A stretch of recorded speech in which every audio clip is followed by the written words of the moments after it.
नमस्कार, स्वागत छ तपाईहरुलाई रितास किचनमा। आज हामीले एकदमै सिम्पल खालको चिकन करीको रेसिपी लिएर आएका छौं। यो रेसिपी बनाउन जम्मा 15-20 मिनेटको समय लाग्छ र खाँदाखेरि एकदमै मिठो हुने भएकोले गर्दा मैले यो रेसिपी तपाईहरु समक्ष शेयर गरेको छु। तपाईहरुले पनि यो भिडियो हेरेर यसरी नै यो चिकन करी बनाउने प्रयास गर्नु होला अनि कस्तो भयो कमेन्ट गरेर भन्न चाहिँ नबिर्सिनु होला। आउनुस् फटाफट सुरु गरौँ आजको यो रेसिपी।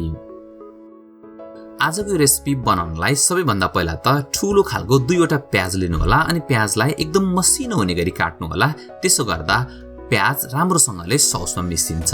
त्यसैगरी हामीले थोरै अदुवा लसुन प्रयोग गरेका छौं। अदुवा लसुनलाई पेस्ट बनाउनु होला अनि 2वटा ठूलो साइजको टमेटो पनि प्रयोग गरेका छौं। टमेटोलाई पनि भिडियोमा देखाएसरी नै मसिनो हुने गरी काट्नु होला। त्यसो गर्दा सस राम्रो बन्छ।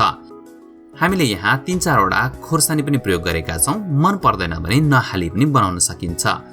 1 केजी चिकन थाइज प्रयोग गरेका छौं। तपाईहरुले होल चिकन अथवा चिकन ब्रेस्ट पनि प्रयोग गर्न सक्नुहुन्छ।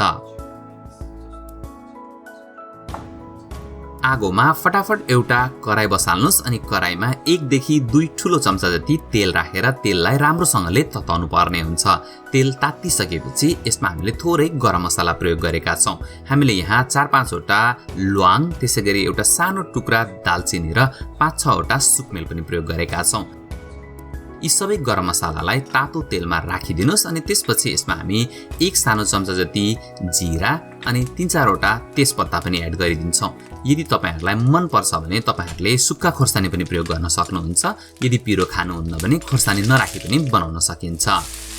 हामीले यसमा प्याज राखिदिएका छौं र प्याजलाई हामीले राम्रोसँगले 3-4 मिनेट फ्राई गर्नुपर्ने हुन्छ। यसरी तपाईले प्याजलाई फ्राई गर्दाखेरि प्याजको कलर चेन्ज भएर यो हल्का लाइट ब्राउन हुनुपर्छ। लाइट ब्राउन भइसकेपछि मात्रै हामीले यसमा चिकन राखेर चिकन सँगै प्याज फ्राई गर्छौं।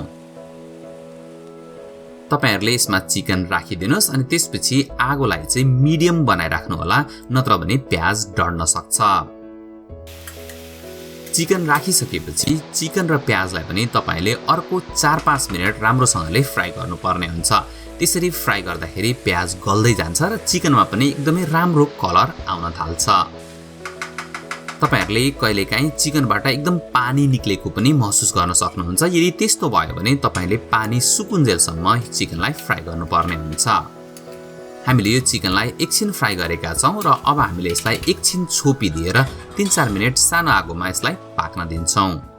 यो चिकन 3-4 मिनेट फ्राई भइसकेको छ। अब हामीले यसमा आधा सानो चम्चा बेसार अनि 2-3 सानो चम्चा नुन एड गरिदिएका छौं। नुन र बेसार राखेपछि चिकनबाट अझ धेरै पानी निस्किन्छ। त्यसैले गर्दा तपाईले यसलाई पानी सुकुन्जेलसम्म फ्राई गर्नुपर्ने हुन्छ। आगो चाहिँ मिडियम राख्नु होला, नत्र भने प्याज डढ्न सक्छ। अब तपाईले यसलाई एकचोटी अझ छोपिदिनुस् र 3-4 मिनेट सानो आगोमा पाक्न दिनु होला। त्यसो गर्दा प्याज एकदम राम्रोसँगले गल्छ अनि चिकनमा पनि हल्का हल्का कलर आउन थाल्छ। र यसरी तपाईले प्याजलाई चिकनसँग एकछिन फ्राई गरिसकेपछि यसमा तपाईले अदुवा लसुन पनि एड गर्न सक्नुहुन्छ। 1 ठूलो चम्चा जति अदुवा लसुनको पेस्ट एड गरिदिनु होला अनि अदुवा लसुनलाई पनि राम्रोसँगले फ्राई गर्नुपर्ने हुन्छ। यसरी अदुवा लसुनलाई चिकनमा फ्राई गर्दाखेरि एकदम मगमग बास्ना आउँछ अनि खान पनि एकदमै मिठो हुन्छ। तपाईले अदुवा लसुन र चिकनलाई एकछिन फ्राई गरिसकेपछि काटेर राखेको टमेटो पनि यसमा एड गरिदिनु होला। साथसाथै यदि हरियो खोर्सानी मन पर्छ भने हरियो खोर्सानी पनि राखिदिनु होला।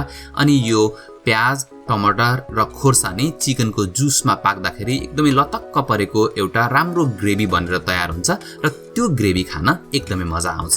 त्यसैले गर्दा तपाईले यो टमाटर पाकुन्जेल यसलाई छोपेर एकछिन 3-4 मिनेटसम्म सानो आगोमा पकाउनु पर्ने हुन्छ। तपाईले भिडियोमा देख्न सक्नुहुन्छ 3-4 मिनेट हामीले यसलाई छोपेर पकाइसकेका छौं र टमाटर लगभग गल्न थालिसकेको छ। यसरी टमाटर गल्न थालेपछि अनि हामीले यसमा थोरै मसलाहरू पनि प्रयोग गर्नुपर्ने हुन्छ।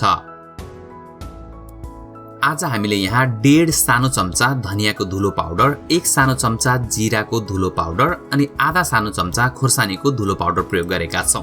पाउडर मसलाहरू हालिसकेपछि आगो चाहिँ अझ सानो बनाउनु पर्छ, नत्र भने पाउडर मसला सबै डढ्छ। तपाईले मसला र प्याज र टमाटरलाई राम्रोसँगले पकाउनु भयो भने एकदमै सफ्ट खालको ग्रेभी बन्छ र खान पनि एकदमै मजा आउँछ।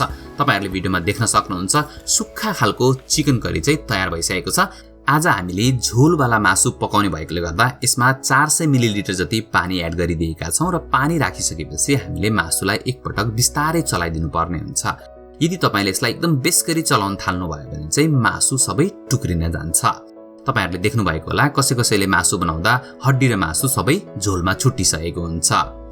तपाईले यो मासुलाई छोपिदिनुस् अनि 5-7 मिनेट सानो आगोमा यसलाई उम्लिन दिनु होला। 5-7 मिनेट यसलाई उमालिसकेपछि मासुको भित्रसम्म स्वाद जान्छ अनि यसको सस पनि एकदमै मिठो हुन्छ। तपाईले भिडियोमा देख्न सक्नुहुन्छ ग्रेभीको कन्सिस्टेन्सी हेर्नुस् त यो एकदमै बाक्लो पनि छैन र एकदम पातलो पनि छैन। तपाईले दाल नपकाइकन यो मासुसँग खाना सर्भ गर्न सक्नुहुन्छ। कलरको लागि हामीले यसमा थोरै आधा सानो चम्चा जति काश्मिरी मिर्च पनि प्रयोग गरेका छौं। काश्मिरी मिर्चले एकदमै राम्रो कलर दिने भएकोले गर्दा रेसिपीमा प्रयोग गरिन्छ। यदि तपाईहरुसँग छैन भने काश्मिरी मिर्च नहाली पनि बनाउन सकिन्छ।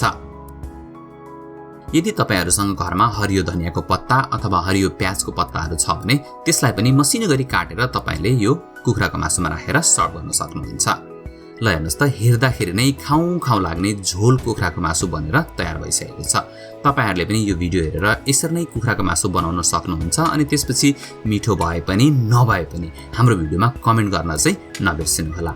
र भिडियो साच्चै मन परेको भए तपाईहरुले भिडियोलाई लाइक गरिदिनु होला। तपाईहरुले भिडियो लाइक गर्दाखेरि हामीलाई कुनै न कुनै रूपले फाइदा हुन्छ। हाम्रो च्यानलमा थुप्रै नयाँ भिडियोहरु छन्। यदि तपाईहरु साच्चै नै नेपाली कुकिङमा इन्ट्रेस्टेड हुनुहुन्छ भने हाम्रो च्यानलमा भएको भिडियोहरु अवश्य पनि हेर्नु होला अनि आफ्नो साथीहरुसँग पनि शेयर गर्नु होला। हामी यस्तै नयाँ भिडियो लिएर आउने गर्दछौं। भिडियो हेरेर साथ दिनु भएकोमा तपाईहरु सबैजनालाई धेरै धेरै धन्यवाद।